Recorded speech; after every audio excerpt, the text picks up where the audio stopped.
I'm Rod Serling. You're listening to the Zero Hour. Rest your eyes.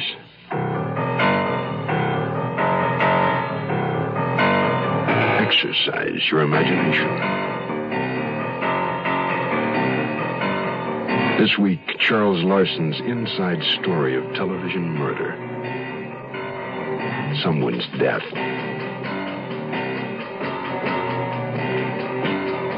Starring George Kennedy, Joyce Bulifant,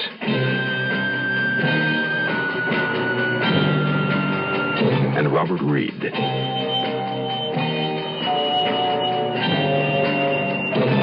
In Elliot Lewis's production of The Zero Hour.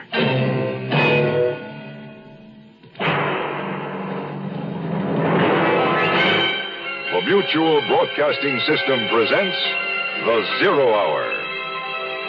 Sponsored in part by Quaker State Motor Oil and the Ford Motor Company.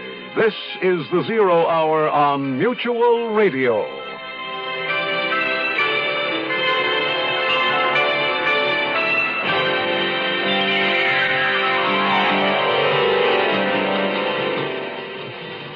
This week, our story revolves around the make-believe world of television. We'll meet Nils Frederick Blixen, a middle-aged man married to his craft, producing television shows. He's preparing a new detective series called Stag at Bay, in which his star will have exactly 1/2 hour each week to solve a fictional crime. Nils Frederick Blixen, a veteran of the industry, is breaking in a new casting director, Joanna Redfern. Young, bright, aggressive. A woman more prideful of her liberated status than of her shocking red hair. Their problem is to cast the role of co-star in the upcoming series, strictly a matter of choice. It would have been easy if it hadn't been for one unexpected, intangible fact. Someone's death. The fact is, it was murder. Our story, Someone's Death, begins after this word. I was in South Korea with the Peace Corps. We were the first rural health program in Korea. What a lot of us did was to go around and check to see if there was a TB patient in the house. A lot of these people had never, ever had any kind of medical attention at all. I remember one case. She was in pain. She was in real pain. And the doctor examined her and became very concerned. And he told us later that had she not come in, she would have died. I was very, very proud. You know, but you've probably heard this, and you'll hear it again and again from volunteers. The volunteer himself gets more out of it than he actually gives to the people he's supposed to be helping. Volunteer for the Peace Corps. The Peace Corps is one part of action. Action is doing something. There is something you can do. Get into action. He lay on his stomach under the oak like a spy, with his hands shading his eyes and a reversed blue baseball cap spread over the back of his neck. He was black, tall, 6'5" in his stocking feet, a former basketball player. Several woodworms had been caught in the blood that matted the base of his skull. He'd been shot at close range, the bullet burrowing upward through the back of his head. He was quite thoroughly, vengefully murdered.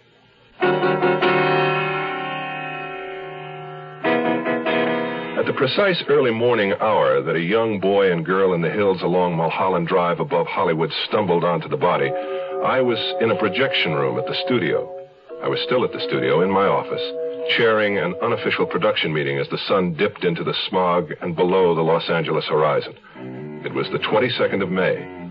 On June the 4th, come hell, high water, death, panic, or war, we had to be in production on the first of 22-hour episodes of a new TV series which I had originated and would produce called Stag at Bay, a detective series which is supposed to make me some kind of authority on murder. The meeting was a replay of 1,000, just like it. You know, we've got to find a gimmick to hang the PR campaign on. Right now, that's less important than finding the right girl. Across the desk from me was Leonard Ellis, a born conciliator. In his youth, he'd wanted to be a baseball umpire, but failed due to his slight deafness, though he often said it was merely compensation for 20/20 vision. He claimed to hear better after a nip, so at 61 he had become an alert quasi-alcoholic. Nevertheless, Leonard Ellis was the best unit publicist any series could have. Joanna Redfern, the casting director, sat near him, upright in a straight chair. Tall, 23, a recent graduate of Bennington, she wore her red hair short because everybody else wore it long. She was uptight, tapping the arms of her chair, uncrossing her trousered legs. When she finally got to her feet, it was in sections, like a deck chair unfolding. Well, someday some terribly courageous TV producer is going to thumb his nose at the computer, cast the best actor or actress in his series instead of the safest, and make $100 million. And how in the name of reason are those pious, rude New York network research freaks going to squeeze out of that one? Well, I'm sure every producer wants to cast the best actor or actress in every role. Isn't that so, Niels Frederick? I'm producing this series, and I'll make the decisions. I couldn't care less about what they want upstairs. And so you'll get it straight, Miss Redfern. I'm not going to fill an important running lead with a bad Mexican-American actress just because Justicia or Nosotros or the rest of the pressure groups think I ought to. The part calls for a Mexican-American girl. It would be absurd not to get... Fine. You bring me one who can cut the mustard, and I'll sign her. I have brought you several, but all you're after is a pretty face. They weren't right, any of them. You know what I think I better do is tell the front office that this isn't working out, that it isn't fair to the studio to saddle you with a casting director you don't know and you don't have confidence in. Sit down. No, I'd rather not. Who's for coffee? Are you, Niels Frederick? All the same, Mr. Blixen, I wish you luck. I hope Staggett Bay knocks everybody right on their backside. His backside. Of course. Is this your first series, Miss Redfern? Yes. It's my fifth. Joanna, isn't it? It's Joanna, but everybody calls me Red. Yours is black, I believe, Niels Frederick. Red, are you, cream? No sugar, dash of cream. While Ellis translated the coffee order to my secretary, Mary, the poor woman should have been gone hours ago, Red sat on her tailbone with the players' directory and searched for the actress who wouldn't compromise us too much with the powers upstairs. I could hear Ellis on the extension talking to his granddaughter. Hello, honey? Yeah. This is Grandpa. I'm going to be late again for dinner. Did you call me? Donny Osmond?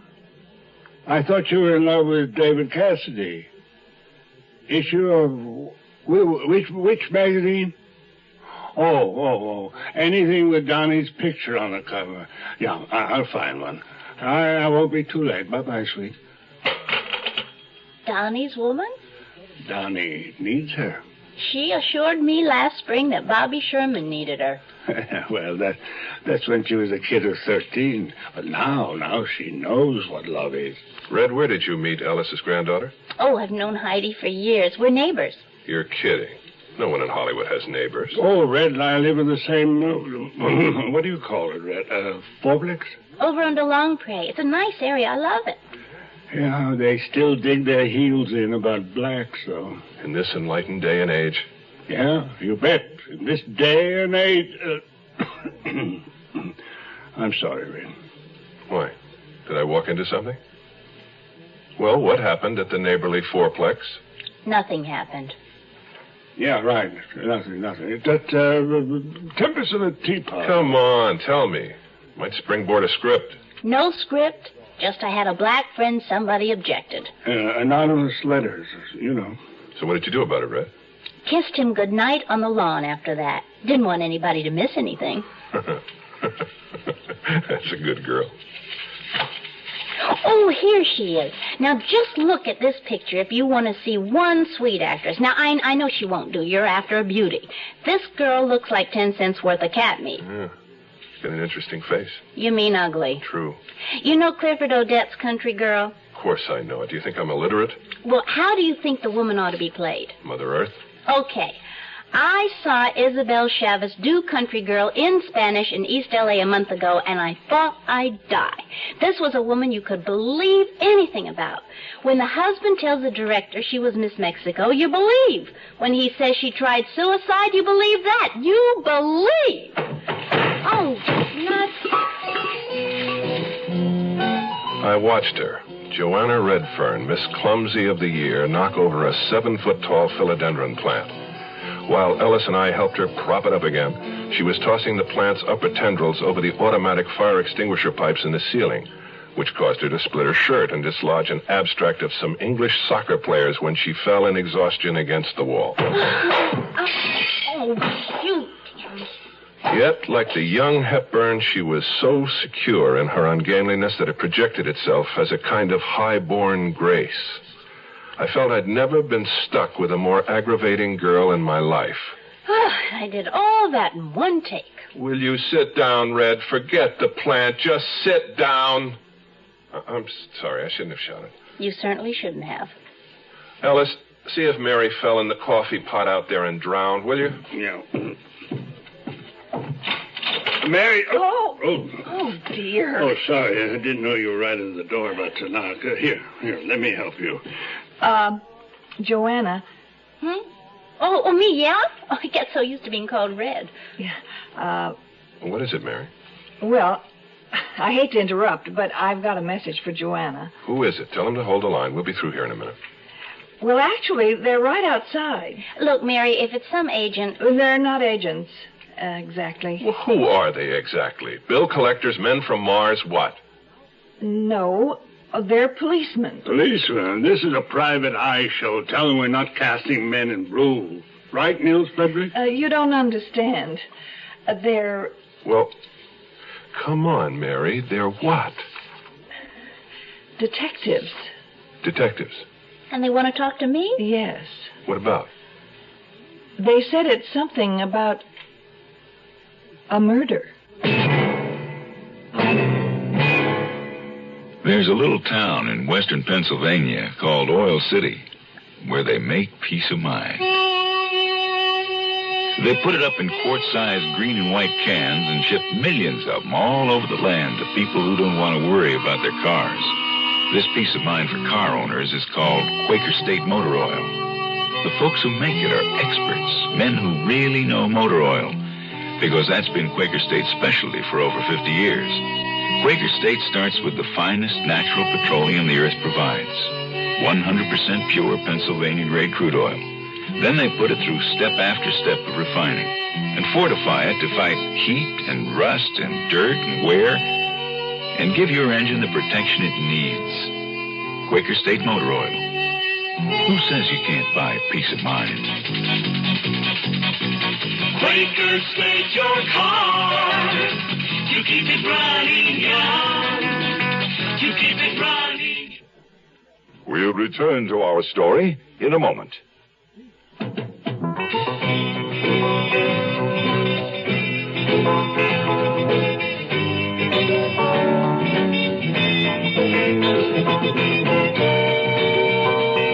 The Marines are looking for a few good men to become Marine officers. A few good college men to accept the challenge of leadership. Men who will command Marine ground troops. Men who will fly Marine aircraft. And a few good men to serve as lawyers in the Marine Corps. The program is Platoon Leaders Class. PLC. No campus training. Ground and air options. Available financial assistance. Even free civilian flying lessons for qualified men. Talk to the Marine officer who visits your campus. Ask about PLC Ground, PLC Air, or PLC Law. The Marines are looking for a few good men who want to lead other men as officers in the United States Marine Corps. The two plainclothesmen were standing by Mary's files, a stocky, sunburned man in suede pants and a modified safari jacket, and a lean, dark man wearing a gray business suit. The second detective extended his wallet. I studied the ID, which bore a serious pose of him in a square collar, tie, and somewhat shorter haircut. The card said Ames, Sergeant, Negro, male, 5'11", weight 160, black hair, brown eyes, no visible scars. There was a third man in the outer office, a cab driver, who sat flipping his hat between his hands and whistling at the floor, his elbows on his knees. Mary explained his presence. He's been waiting for over half an hour.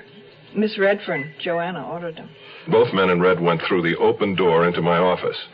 As I turned to follow them, a messenger boy dropped off the rewrite of our opening show. The cabbie, I noticed, was leaning around me trying to read the cover. You a TV producer? That's what they call me. Mary, will you Xerox this, 15 copies? Right now? No, in the morning. She's not in trouble, is she, Joanna? Ellis, drive Mary out to the lot. Don't worry, Red. All they can do is rubber hose you. Stupid thing for Ellis to have said to her. I liked Red. I could see Ames was quizzing her tough. Whether they resented it or not, I was going to go in. The cabbie was stretching his neck to try and see into the room. I closed the door. The last time you saw him was... Is this private? It's up to the young lady. They know about Daniel and me. Daniel? The black friend I mentioned, Dan Gladstone, apparently he's been in some kind of accident. Oh? 2 weeks. You haven't seen Mr. Gladstone since roughly the 8th of May, then? No, I haven't, or longer. Why not? I don't know what you mean. You were fairly close friends, weren't you, Miss Redfern? We were friends. I don't know how close. Were you engaged? No. Didn't Gladstone give you a ring sometime in February? It was a joke. It came out of a penny candy jar. Excuse me. But what kind of accident was this? He was shot in the back of the head. Shot? Daniel, And no accident.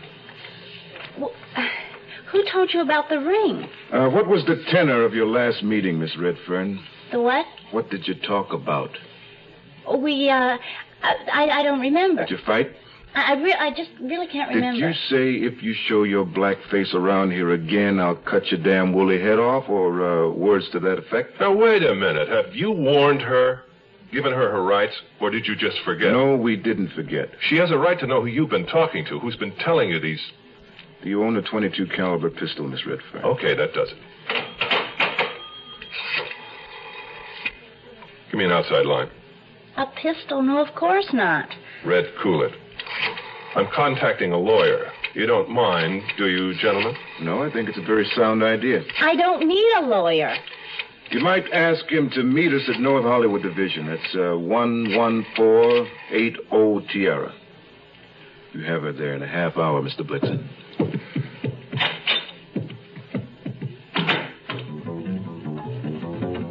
Murder on television is one thing. It's an episode. By the end of the last reel, it's solved.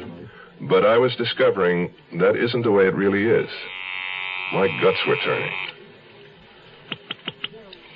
Hello? Wade? Yes. Wade, this is Nils Frederick. Nils, what's the matter? You sound like you were canceled before you started. Wade, we've got a problem here. Oh, like what? Like a suspect for murder. The all-new Ford Mustang II has been named Car of the Year by Motor Trend magazine. Look what they've done to our Mustang. They named it Car of the Year. 'Cause we changed the size, we changed the style, and you're gonna like it fine. So, look what they've done to that car.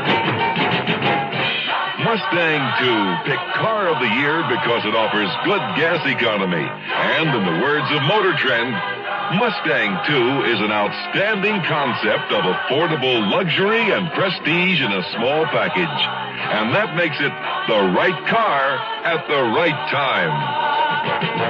When you take a ride, you're gonna know that Mustang's one of a kind. So, Base sticker price for two-door hardtop is just $28.95, excluding dealer prep, destination charges, title, and taxes. At your local Ford dealer. The Zero Hour continues after this. This is Gene King for your Better Business Bureau. Don't expect your dry cleaner to work miracles. People expect him to pick out all the spots in a bundle of clothes and recognize the cause of each stain, including the invisible stains, which aren't apparent until the garment is cleaned. Keep in mind, too, that the dry cleaner's legal liability is frequently limited to the use of ordinary care in the handling of your merchandise. Remember that different classes of stains require different treatments, and some fabrics must be treated with special care. Special solvents must be used to get rid of gravy, lipstick, ink, nail polish, soup, etc. And if damage should occur through the fault of the cleaner, the value in dollars and cents is determined proportionately. So be fair with your cleaner and yourself. Tell him about those stains. Don't remove labels with dry cleaning instructions. And don't think of your cleaner as a magician. A tip from your Better Business Bureau.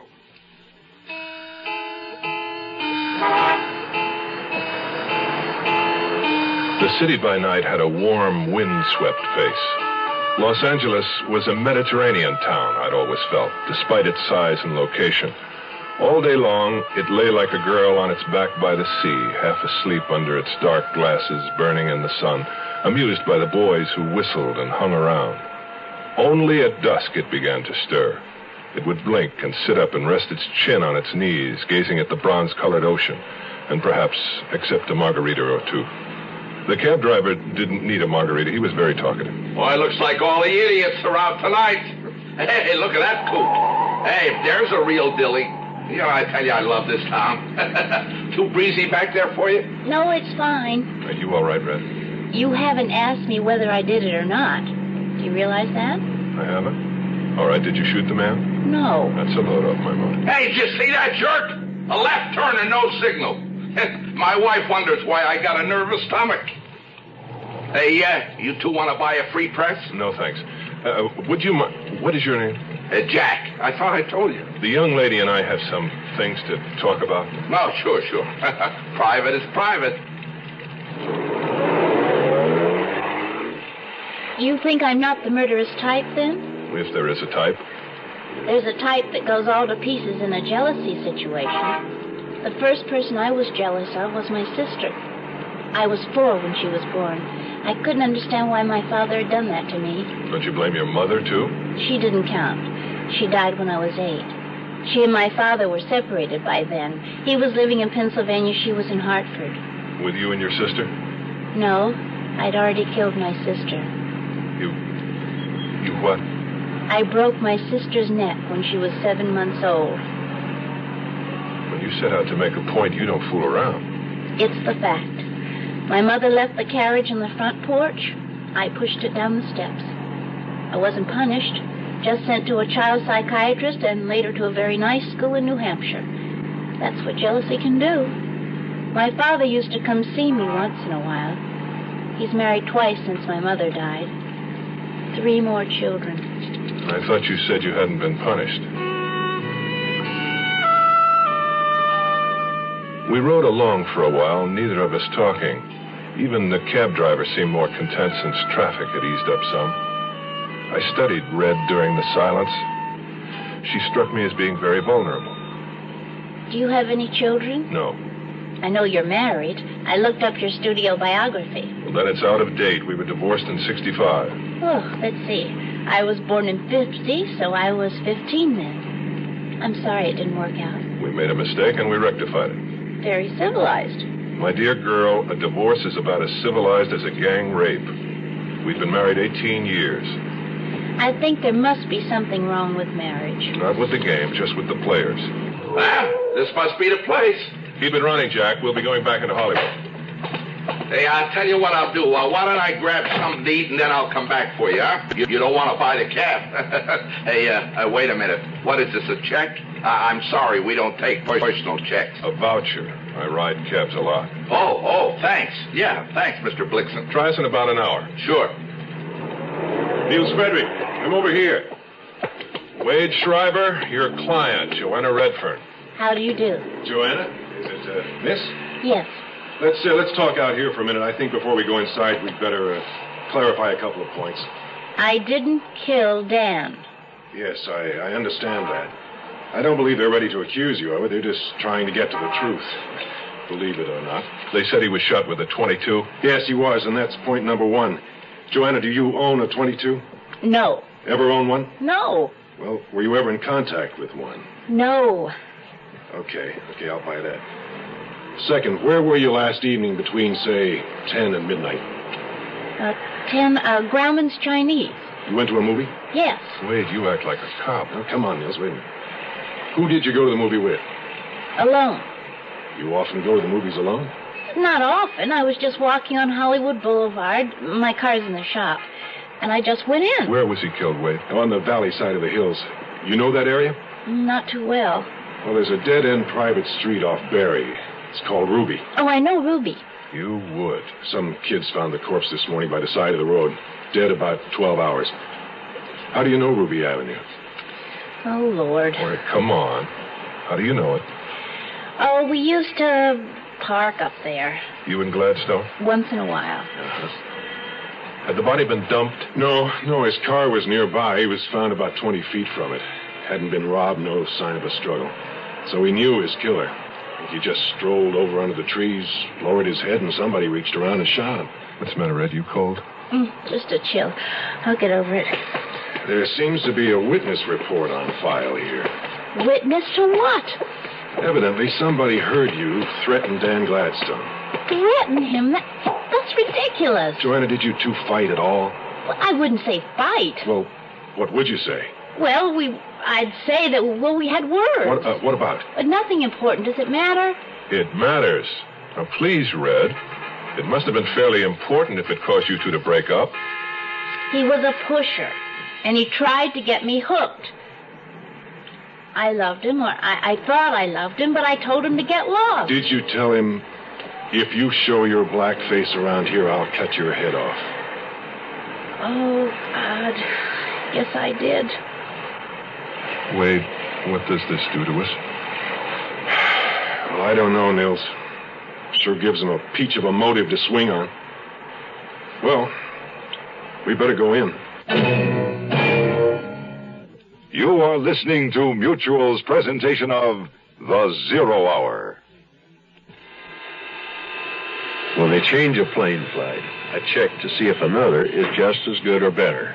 Fred Underwood, Kansas City postal worker, probably knows as much about airline schedules as the airlines. I want to give that extra service that goes with airmail. So I move it just as fast as I can to get it out of here. And airmail is moving.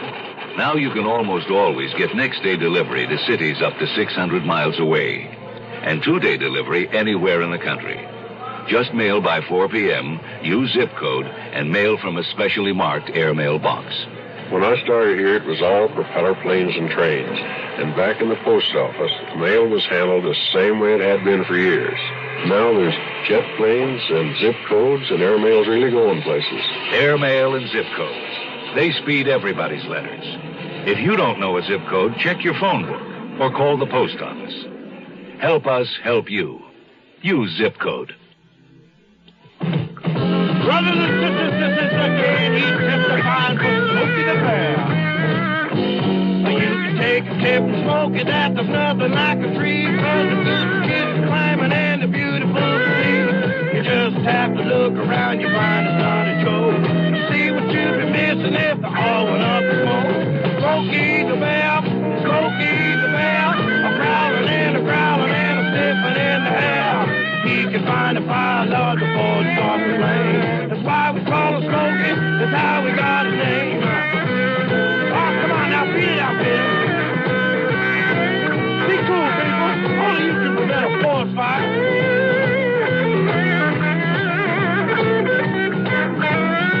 I said Smokey the Bear, Smokey the Bear, a growling and a sniffing in the air. He can find a fire log before it starts to rain. That's why we call him Smokey, that's how we got his name.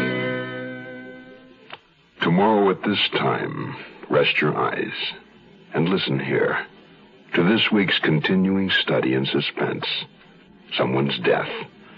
I'm Rod Serling, and this is The Zero Hour. This episode brought to you in part by Quaker State and Ford. This is The Zero Hour on Mutual Radio.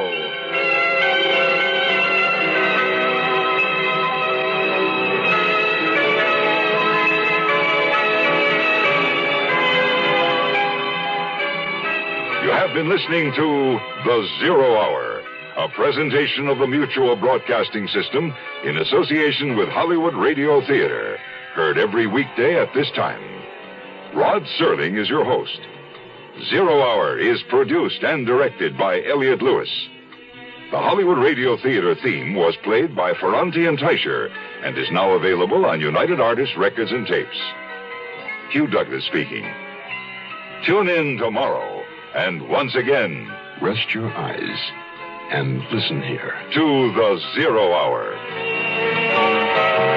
This is the Mutual Broadcasting System.